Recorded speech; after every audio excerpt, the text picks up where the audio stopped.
맥도날드가 26일부터 북미를 시작으로 전 세계에 더 BTS 밀 세트를 출시했습니다. 더 BTS 밀 시그니처 세트에는 맥너겟 10조각, 미디엄 프렌치 후라이, 미디엄 음료, 그리고 BTS 멤버들이 직접 선택하고 한국의 레시피에서 영감을 받아 만든 스위트 칠리 소스와 케이준 소스가 포함되어 있습니다.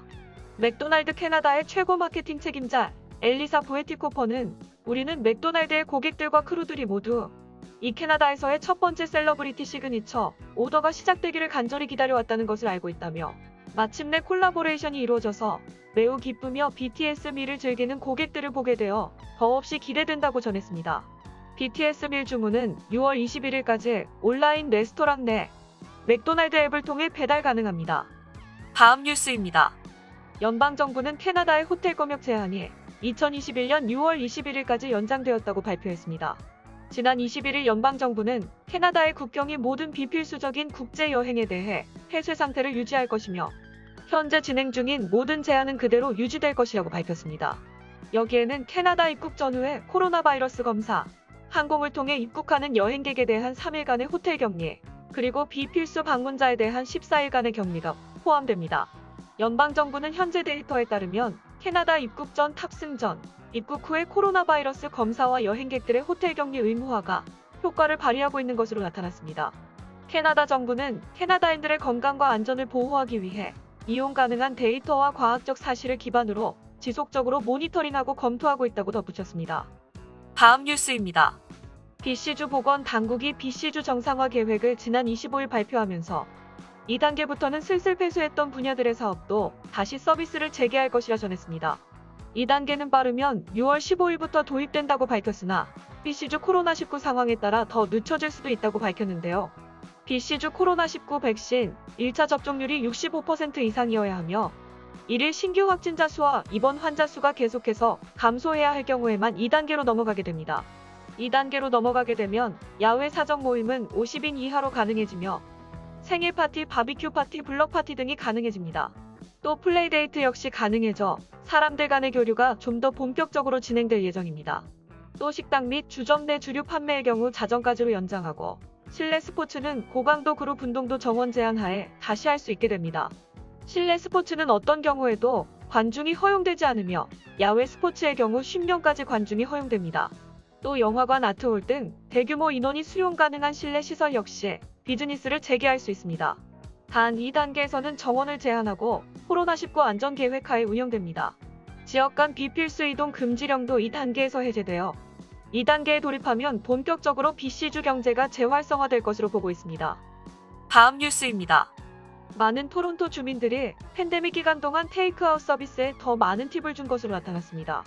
스퀘어 경제학자 펠리페 샤콘는 금융 서비스 및 기술 회사인 스퀘어를 사용하는 토론토 레스토랑에서 수집한 데이터를 보면 팬데믹 초기에 고객들이 팁을 늘리기 시작했다는 것을 알 수 있다며 보통 사람들은 외식하고 다이닝 서비스를 받을 때 팁을 더 많이 주지만 락다운이 시작되었을 때 팁은 2020년 3월 초 평균 16.5%에서 4월 중순 18.9%로 증가했습니다.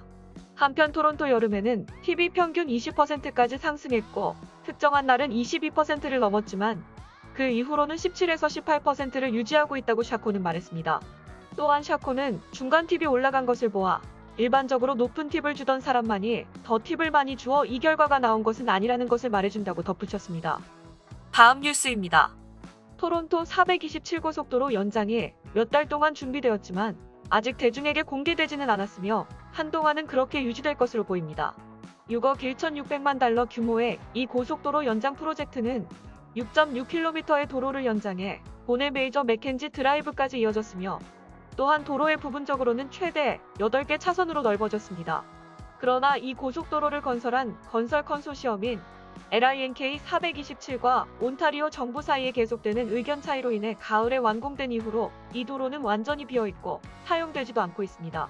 정부는 컨소시엄에 아직 3억 달러 가까이 빚을 지고 있고 예상치 못한 추가 비용 때문에 실제로 지난 4월 법정에 서기도 했는데요.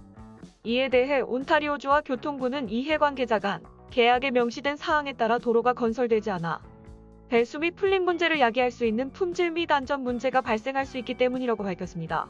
하지만 이에 대한 반박으로 LINK 427은 독자적인 도로 안전 감사를 실시했는데 이 감사에서 연장된 고속도로가 안전하고 개통에도 좋다는 것이 찜찜했다고 말했습니다.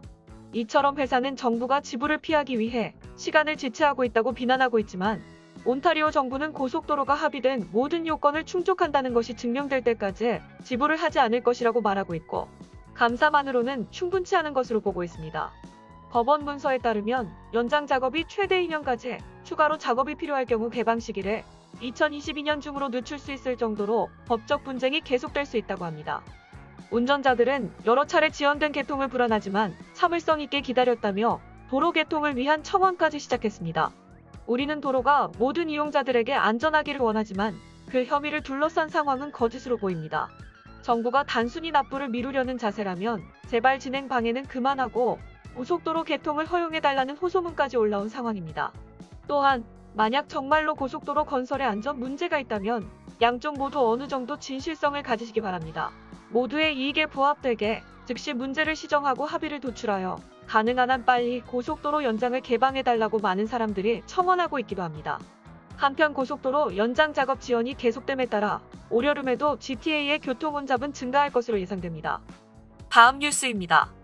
브리티시 컬럼비아주와 알버타주의 과감한 재개 계획이 발표됨에 따라 호주 주정부 또한 온타리오주의 재개 계획을 재검토하고 있다는 소식입니다. 다른 주와 비교했을 때 온타리오의 재개 로드맵은 여전히 매우 조심스러운 편인데요. 시티뉴스는 주정부가 현 시점에서 6월 14일에 예정되어 있는 재개를 조금 당길 의향이 있다고 보도하며 코비드 지표가 개선됨에 따라 국민의 인식을 위해 점진적인 과정을 가속화할 가능성이 있다고 전했습니다. 포드 주 총리는 코비드 지표가 계속 올바른 방향으로 이동할 경우 날짜를 앞당기는 것이 가능하다고 언급했습니다. 온타리오가 더 빠른 속도로 백신 접종을 실시하고 있기에 3단계 재개는 백신의 공급과 이를 접종 속도에 따라 이루어질 예정입니다. 온타리오는 또한 코비드-19 확진자 수, 양성률, 입원율을 고려할 것이라고 확인했습니다. 일단 온타리오주의 첫 백신 접종률이 60%에 도달하면 패티오 다이닝이 가능해지며 10명의 야외 모임이 허용됨과 함께 리테일샵은 제한적으로 재개될 수 있습니다. 재개 로드맵의 다음 두 단계는 각각 21일의 주기에 맞추어 진행됩니다. 온타리오주의 스테이앳홈 명령은 현 시점에서 6월 2일까지 유효합니다. 온타리오주 재개법에 따라 주 정부는 지난 주말 여러 야외 레크리에이션 활동을 재개할 수 있도록 허용했습니다. 또 친목회나 조직적인 공공행사의 5개 집회의 제한도 다른 세대의 구성원을 포함한 5명으로 확대된 바 있습니다. 한편 온타리오주는 학교 재개를 최우선 과제임을 시사했습니다. 온타리오 최고의사인 데이비드 윌리엄스 박사는 학교 재개 관련 의견을 모으고 있다고 전하며 학교 문을 최대한 빨리 열도록 설득해왔다고 말했습니다. 또한 온타리오주 내 보건 담당 의료진과 논의하고 있으며 그들 모두 학교 재개를 원하고 있다고 전했습니다. 이에 대해 토론토 교육청 TDSB는 교육부에서 결정이 내려지는 대로 수일 내에 학교를 재개할 수 있을 것이라고 밝혔습니다. 필 지역 보건 담당 의사인 로렌스 로 박사 또한 수요일 기자회견에서 교사와 학생들을 위한 백신 보급이 가속화되고 있는 가운데 학교가 더 빨리 재개되기를 바란다고 말했습니다.